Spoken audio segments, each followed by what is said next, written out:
2 holes in the ice, a comfy chair, some coffee. Yep. And plenty of peace and quiet. Yep, there's a lot of that out here. Out on the tundra of a frozen lake, you might expect to find ice, snow, Here's a bite. and fishing.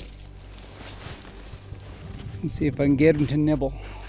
And while frigid temperatures may deter some, Getting out here is probably the biggest challenge. It can be dramatic. It can be cold. The day it was 48 below zero at Antero, it was 31 below zero here. would it surprise you to know Look, here's another bite. that out on the ice, you can also find friends, families, Couples, dads and sons, moms and daughters. and love You stories. hear a lot of laughter when you're out there with the ice fishermen coming from the huts. Everybody seems to have a great time. My dad was one of those that went fishing every weekend he could.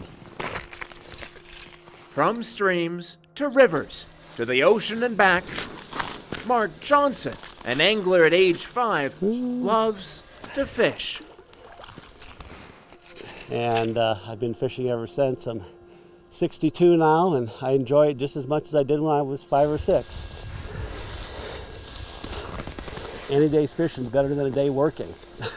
So, and I believe that. Drilling a hole, baiting a hook, I just put a wax worm on this little jig, sinking a line. drop this down. All work to feed this angler's passion. So like I said, it's definitely a passion of mine, and I'm lucky enough to have a wife that enjoys it as much as I do. It's just peaceful. It's just really nice. Gives us a chance to come out together and spend time together and be excited when each other catches a fish, which can be very exciting, although they aren't quite biting yet. For years and years since Mark met Liz. You know, better than sit in front of the TV set and watching TV. We'd much rather be out here doing a little bit of fishing. Fishing has been this love story's cornerstone. We just have always enjoyed fishing. And Mark introduced me to it, and I was probably 28 to 30 years old. And it was funny, we were fishing all day, not catching anything. We were fishing for trout, and all of a sudden the fish started biting. And it was one fish after another, and after that she was hooked. After that, one of those days where you just caught a lot of fish, one of those magical days that happen. And she was hooked after that. And I'll be the last one in. One more cast. Just one more cast, I promise. That's how it usually goes. He's actually come up the hole backwards. I don't know if I got 2 hooks in him. If a frozen lake and a frozen sky and a frozen tundra doesn't stop you guys from coming out and enjoying fishing, is something stop you guys from doing what you love? Bad wind. It doesn't stop me. There we go. Yeah, look at real pretty fish. These days, the two travel the world and the states.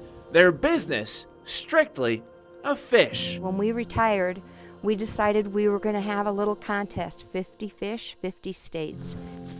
Okay, so now we'll let him go. There he goes.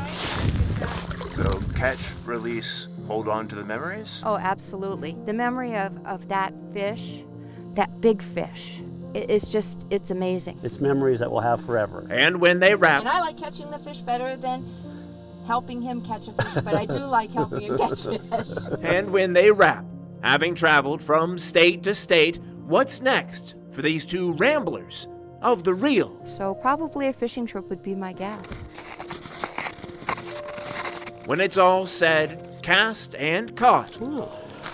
It's not about fishing here or there, in the ice or on the sea. So this right now, covered in snow, digging through the ice, is less about ice fishing, more about you guys are fishing.